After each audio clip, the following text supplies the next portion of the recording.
True crime is such an obsession here in America, and that is not more evident than in this new docuseries from Netflix, Amy Bradley is Missing. I'm talking with one of the co-directors, executive producers, Phil Lott. So thank you for chatting with me. Tell us how you came across this story. Yeah, well, thank you for having me. This is an amazing opportunity. Thank you. Um, yeah, look, we couldn't be more thrilled with how many people are getting to see this documentary and share this story.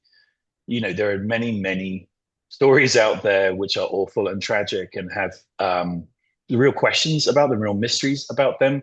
But Amy's has always been one that stuck with us. And I'd heard about it initially when I was on a vacation very similar to Amy. Wasn't on a cruise, but it was like that last hurrah, that kind of family vacation you go on between kind of leaving university or school or whatever and going on to your life.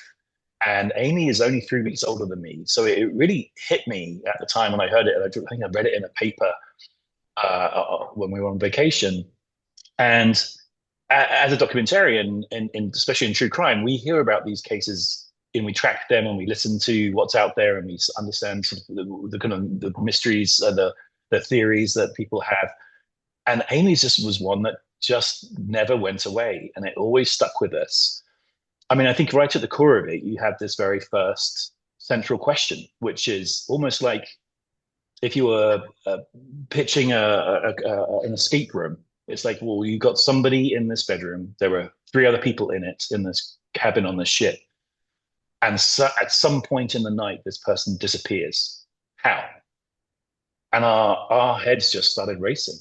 And Ari, my business partner and co-director, reached out to the family and had a wonderful chat with Iva, who is a force of nature. She's a wonderful person. Anyone who's seen the documentary gets a sense of just how insanely committed she is to bringing Amy home. There's that sequence in the documentary where you'd expect a mum in this situation to just hide in the bedroom under the covers forever, you know. But she comes home and she builds this war room in her house, and she turns the dining room into an investigation suite. And she's kept all those files. Every single conversation she's ever had over 27 years is in these files. And so when we heard about the story and reached out to her and Amy's dad, and we spent time with them, and we flew down there and went to meet with them, we definitely came away just with this very crystal clear understanding that this wasn't a documentary that we wanted to make. It was one that we had to make.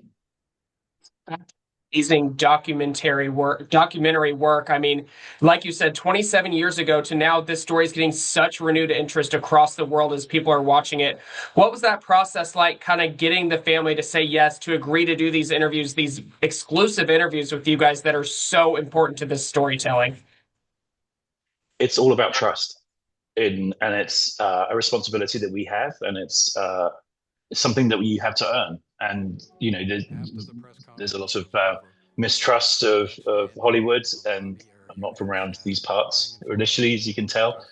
But I think once you sit with humans and you kind of you make an understanding, you have an understanding with them as humans on a very kind of human level.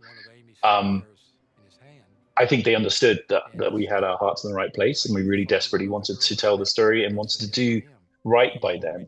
And I think it goes beyond just purely understanding. You have to show it in actions, and I think just the sheer level of connection people have had with this story. We couldn't be more happy that for Iva and Ron and Brad, all the family members who are missing me so much, they're getting to connect with the world, and they know that they literally could not have this documentary in any more homes than they do right now. There are so many questions that people have watching it as they watch the three episodes after watching it that we want answered. I mean, what has the reaction been like from the Royal Caribbean team, like the cruise family, I guess? What has their reaction been? Because obviously this happened on a Royal Caribbean ship in 1998. Here we are still telling the story later. What has the reaction been from them? Yeah, I mean, look, hats off to the crew members that came onto the documentary and spoke. We were not sure we would get anybody to sit on camera and talk. But we also honestly wanted to present their side. If you go, anyone goes online, goes on the Reddit feeds and go down the deep dive, you'll understand in 2 seconds. This crew was vilified, was pointed at, was accused. There's a lot of stories, that surround them. Some are open to interpretation. Others are just, it's protocol. We all have bosses, and we all have to take an answer to somebody at some point in our lives. And these folks did too. So look, the industry's changed a lot since then. As you saw a few weeks ago with that Disney cruise, where the dad jumped in after his daughter, and there was a rescue boat, and there was, they had alarms on the side of the ship that indicated to the captain that someone had gone over the side. That technology didn't exist back then; it wasn't available. So, and it's tough. What do you do in that situation?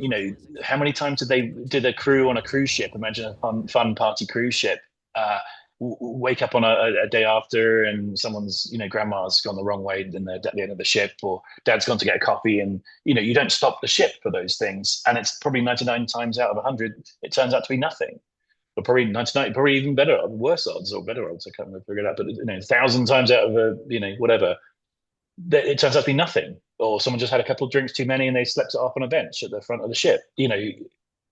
What are they really have to kind of understand all the, just as much as we did the exploration into the theories of what happened to Amy, we also wanted to kind of present all the sides and all the people that have ever been sort of pointed at and said you did something bad. And I think they come off, they come off as really well as they can in the documentary. Yeah, I really appreciate them sitting there and telling us their story, because there's that line that the cruise ship director says in the documentary where he's like, we had to go, we had to leave, we had to move on.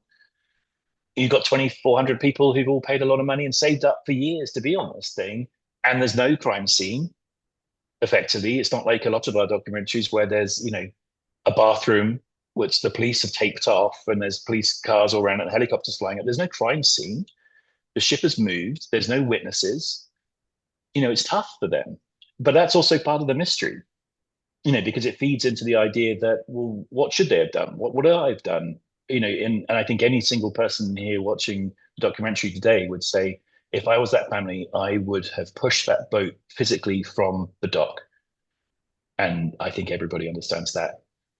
You're so right about that. And this brings in such a perspective for people going on cruises now, young women, young girls who might be fearful now because of watching this. But there, like you said, there are different added securities now. There are different measures in place. What do you hope people take away from watching this, besides hoping Amy Bradley's still out there, hoping her story is being told? Yeah, look, I think we make a good point in the documentary that aside from the safety measures the cruise lines have put in these intervening years, which are many, and they're very professional, and they've done a great job in the recent years, as we've seen. But you're still in international waters. You're still in a situation that you do not quite understand when you press buy on that ticket. You know, who has jurisdiction? It's a question, and it's all very, very carefully figured out after the fact in these events. It's, just be aware of your surroundings, be thoughtful that you're in this situation, that you're essentially in old west. It really is a good analogy. It's just legally, who do you call when you're in the middle of the sea? Do you call your local police officer? No, there's no local police officer. Do you call the FBI? Well, you're out of jurisdiction of America. There's a lot of questions. So just be aware. Great tips to keep in mind. And this documentary, it came out about a month ago, but it is still right at the top of the Netflix charts all over the world. What do you think the reason is for that? Obviously, America has this obsession with true crime, but what about this story do you think resonates with people the most? I think it's just the mystery. I think every single, I don't know, I think we tasked ourselves with, and sometimes the question comes up, what do we think happened? And we evade it carefully, but not because we don't have opinions, but because our role in this telling the story was to present every single theory that we could back up. There's many others that you can read about, but we just didn't have time for. But if you go down those rabbit holes and convince yourself that that one could be it, that was our job. And we felt like, we needed to convince ourselves that one could be it, that one could be it, that one could be it. And I think you see that in the documentary. I think I think that's what's so compelling for people is you take it. We took everyone to the moment where they had to go, oh, I didn't think that before, but now I do. And I honestly, that's my answer to the question. I definitely feel that any single one of these could be the answer. Mention that because I was going to ask your theory, but I won't ask because I know you're just doing your job as documentarian. What has the reception been from Amy's family? Have you talked to them since this came out and got this worldwide recognition? I think the overwhelming word is love. I think they've had so much outreach from people all over the world. I think that it's impossible for any of us to kind of quite imagine how far this reach goes. It's you make films, you make television because you want people to see them, your shows and your work. But when it's something as weighted as this, with so many the stakes so high for a family and potentially bringing their daughter home, to hear someone in a country that you've never visited, someone who's got a life and a job and responsibilities of their own, giving up 3 hours to take time out of their lives to invest in this, and then reach out to us or to the family. That's the most important piece of it, and just send them love. I think has been overwhelming for them, and I think they could not be more grateful for the outreach. But also, there's always that hope that some of these calls incoming are leads, and I can say there are some leads that have come in.